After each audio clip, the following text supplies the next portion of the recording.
Once upon a midnight dreary, while I pondered, weak and weary, over many a quaint and curious volume of forgotten lore, while I nodded, nearly napping, suddenly there came a tapping, as of someone gently rapping at my chamber door. 'Tis some visitor, I muttered, tapping at my chamber door. Only this, and nothing more. Distinctly I remember, it was in the bleak December, and each separate dying ember wrought its ghost upon the floor. Eagerly I wished the morrow. Vainly I had sought to borrow from my books surcease of sorrow, sorrow for the lost Lenore, for the rare and radiant maiden whom the angels named Lenore, nameless here forevermore.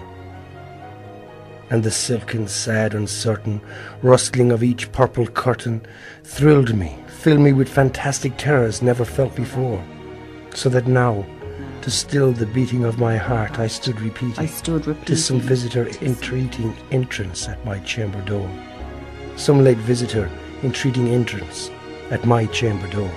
This it is, and nothing more." Presently my soul grew stronger, hesitating then no longer. "Sir," said I, "or Madam, truly your forgiveness I implore. But the fact is, I was napping, and so gently you came rapping, and so faintly you came tapping at my chamber door, that I scarce was sure I heard you. Here I opened wide the door. Darkness there and nothing more.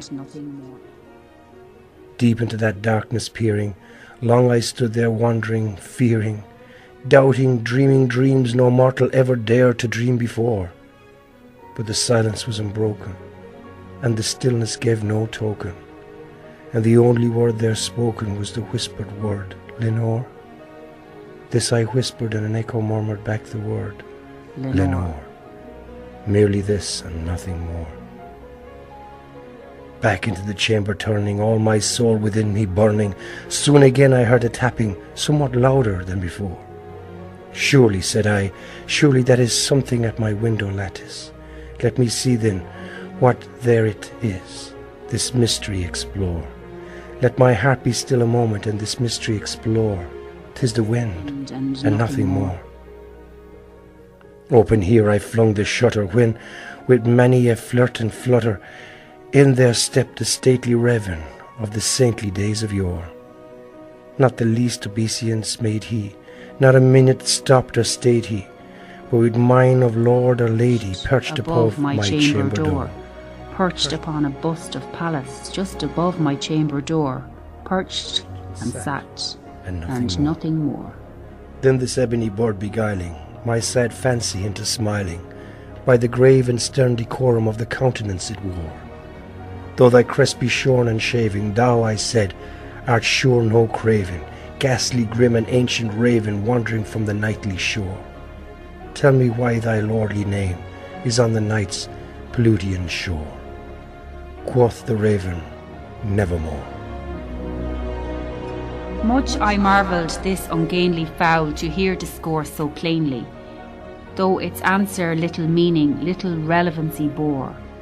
For we cannot help agreeing that no living human being ever yet was blessed with seeing bird above his chamber door, bird or beast upon the sculptured bust above his chamber door, with such name as Nevermore.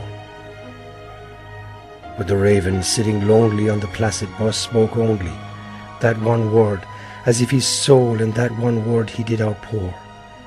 Nothing further than he uttered, not a feather then he fluttered, till I scarcely more than muttered, "Other friends have flown before.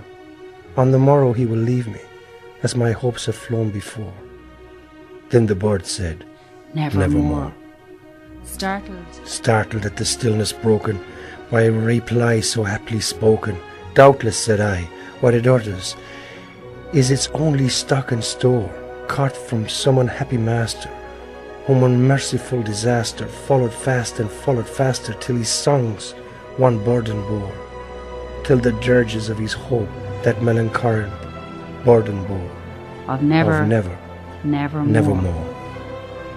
But the ravens still beguiling all my fancy into smiling. Straight I wheeled the cushion seat in front of bird and bust and door. Then upon the velvet sinking I betook myself to linking fancy on to fancy, thinking what this ominous bird of yore, what this grim, ungainly, ghastly, gaunt and ominous bird of yore meant in croaking nevermore.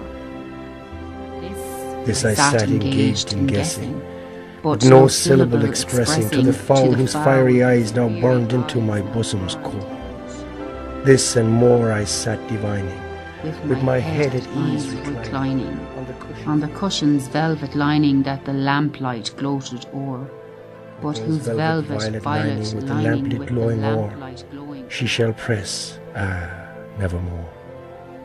Then methought the air grew denser, perfumed from an unseen censer, swung by Sephirim whose footfalls tinkled on the tuft floor. Wretch, I cried, thy God hath lent thee, by these angels he has sent thee, respite, and nepenthe from thy memories of Lenore. Quaff, oh quaff this kind nephen, and forget this lost Lenore. Quoth the raven, nevermore. Prophet, said I, thing of evil, prophet still, if bird or devil, whether tempter sent, or whether tempest tossed here thee ashore, desolate, yet all undaunted, on this desert land enchanted, on this home of horror haunted, tell me truly, I implore, is there balm of Gilead? Tell me, I implore. Quoth the raven, nevermore.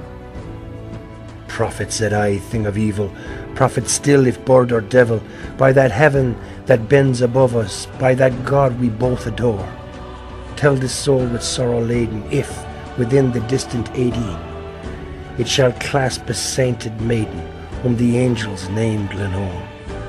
Clasp a rare and radiant maiden, whom the angels named Lenore. Quoth the raven, nevermore.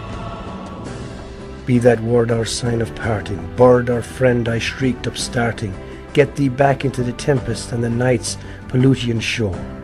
Leave no black plume as a token of thy lie, thy soul hath spoken. Leave my loneliness unbroken, quit the bust above my door.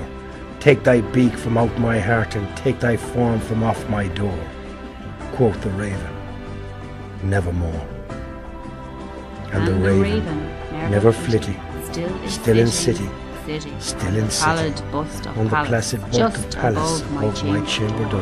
And his eyes have all the seeming of a demon's that is dreaming, and the lamplight o'er him streaming throws his shadow on the floor. And my soul from out that shadow that lies floating on the floor shall be lifted nevermore.